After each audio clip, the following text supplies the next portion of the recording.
Hi guys, how's it going? It's Liam here with a very short presentation about insulin, glucagon and fat loss.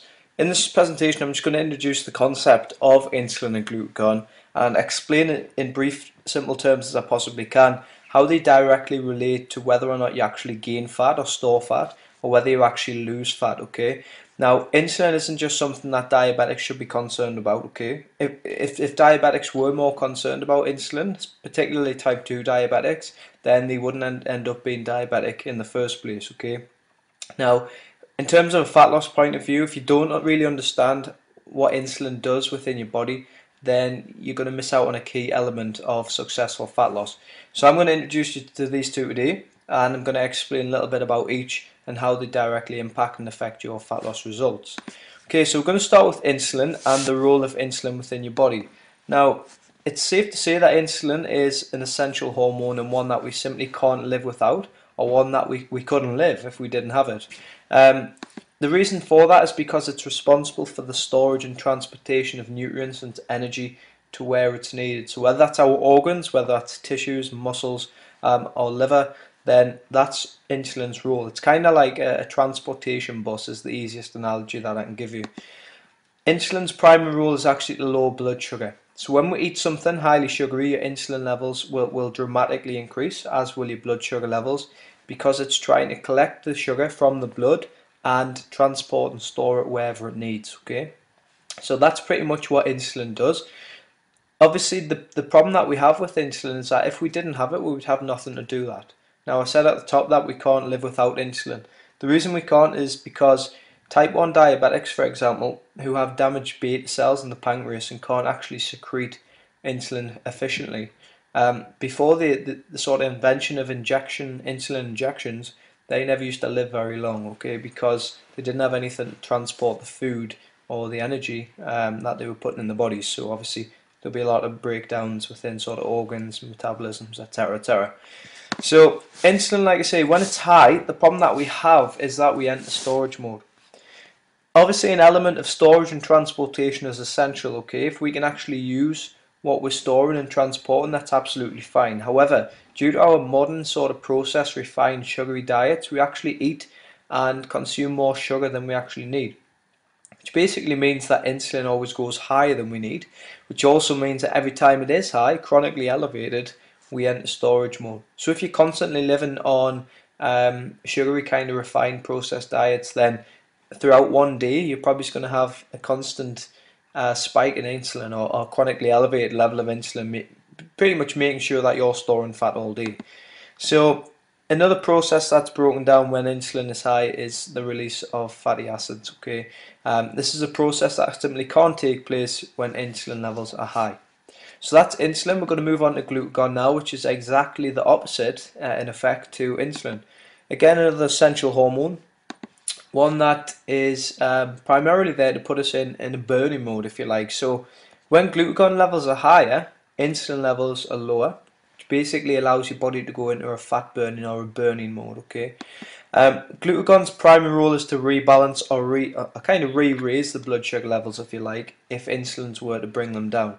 So if they drop too low, if blood sugar levels drop too low, it'll be glucagon's job to then bring it back up to normal, okay? Normally we can obviously bring it back up to normal ourselves by eating something. So diabetics, when they're about to have a hypo, they would generally go and eat something to bring the blood sugar levels up quickly. However, throughout a steady normal day, then glucagon will be there just to rebalance and raise the blood sugar levels back up to normal. When glucagon is high, it's generally stated that it's high when we fast. Okay, we actually incorporate fasting into month 2 of Get Fit Academy, due to the research to support that when fasting is actually taking place, glucagon levels are a lot higher, which makes sense if you think, because insulin is only secreted when we eat, pretty much. Okay, so if we're fasting and we're not eating, then there shouldn't be the need for the excess and the higher levels of insulin. Okay, so the glucagon will then be higher, okay, and mean we can actually do a lot more fat burning. So fasting, there's plenty of arguments for and against, but in terms of glucagon levels, generally it's higher when we fast. To look at now the blood glucose levels or the blood sugar levels. if you want to get successful fat loss, then this is the kind of graph or kind of sort of line and wave that you're going to be looking to imitate, if you like, with your blood sugar levels. And this is what we would call a healthy, non-fat storing line of blood glucose. The reason it's good is because if we look at this black line here, this black line is what we call the upper threshold, okay, so the upper limit of your blood sugar level.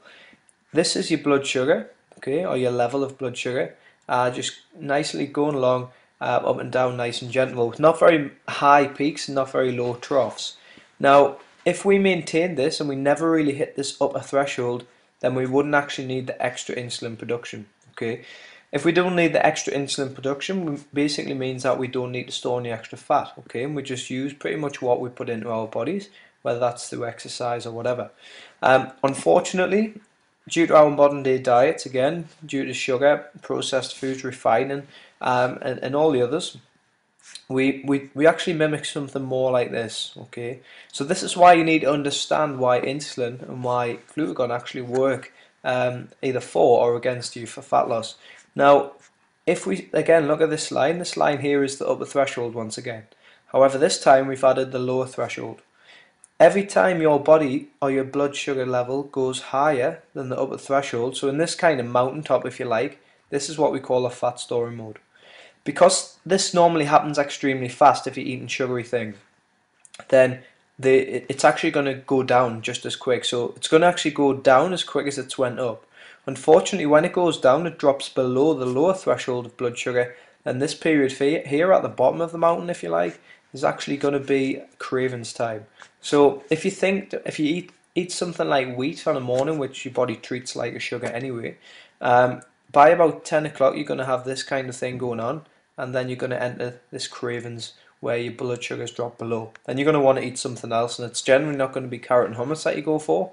It's probably going to be something like a Mars bar or something like that, which is going to again put this roller coaster out.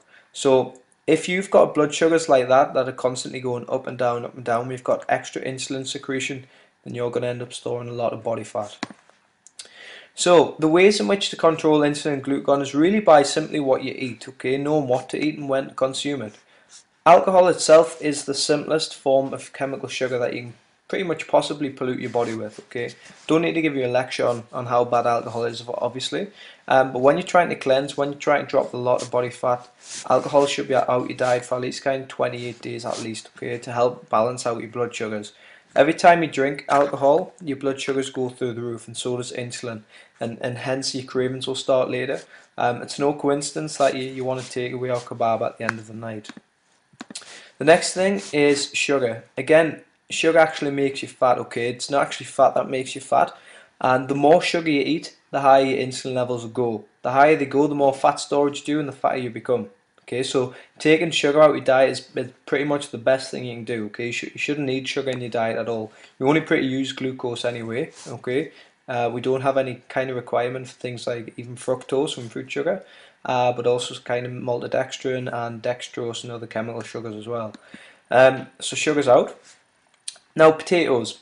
This is a bit of a somewhat controversial one, because potatoes, despite being clean and non-toxic, are actually extremely starchy, okay? And anything starchy causes that dramatic high effect on your insulin levels. Now, for the first 28 days or the first 3 or 4 weeks of your program, personally, I would recommend removing potatoes altogether, okay, because they're so starchy and they cause such a spike in blood sugars and also insulin levels. After your first month, if you have to get them in there, or if you have to put them in, you can't really live without them. Breakfast and post-workout is the only time that you should be eating potatoes, okay, because that's when we have depleted stores of glycogen, so depleted stores of blood sugar, and your body can accommodate for the spike. So potatoes out, for, at least for the beginning. Okay, now sort of refined grains and wheat. Your body actually treats wheat as a sugar, okay? It can't distinguish between sugar and wheat. So when you eat wheat, your body thinks you're eating sugar. Your blood glucose levels go dramatically high, insulin goes massively high, and you start storing fat. And again, you start on your roller coaster. If you eat cereal for breakfast, if you eat toast or things like that, then you're probably the type of person who actually reaches for a snack about mid-morning.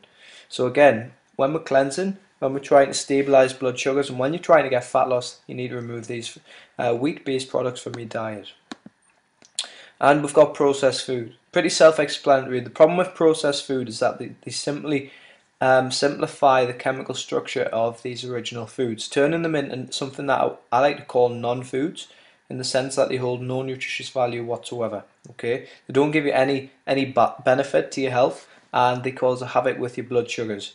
Eating this kind of stuff not only is toxic to your liver and your body, it also puts you in massive fat storage mode, kind of like the sugar would. So again, remove these from your diet as soon as possible if you want successful fat loss. Okay, so the bottom line with this is simply, if insulin is high and glucagon levels is low, you will store fat no matter what. Eating sugar, alcohol, starchy carbs, and all of the other things that we discussed before will cause catastrophic effects to your blood glucose levels and your insulin levels, and it will put you on that roller coaster that we saw before with all of them fat storage peaks. But not only that, we will also continue to have these cravings for more sugary based products. So sugar, alcohol, starchy carbs and things like that, pretty much just get them out your diet as soon as you can. Unstable blood sugars, or blue sugars as I've wrote there, will no doubt lead to cravings and more fat storage. So it's kind of a vicious circle, okay? You eat something sugary, or you eat something starchy, or you drink alcohol, for example, then you're going to spike insulin, okay? If it happens so quick, then you're going to crave. Then you're going to crave something sugary, you're going to eat it, then you're going to spike. Then you fat store, then you crave. Then you spike, and it constantly goes up and down and up and down. So, in a nutshell, when insulin's high, you will store fat. Learn to control your blood sugars by eating the right thing at the right time, and you'll get successful fat loss. Thanks for watching. Take care.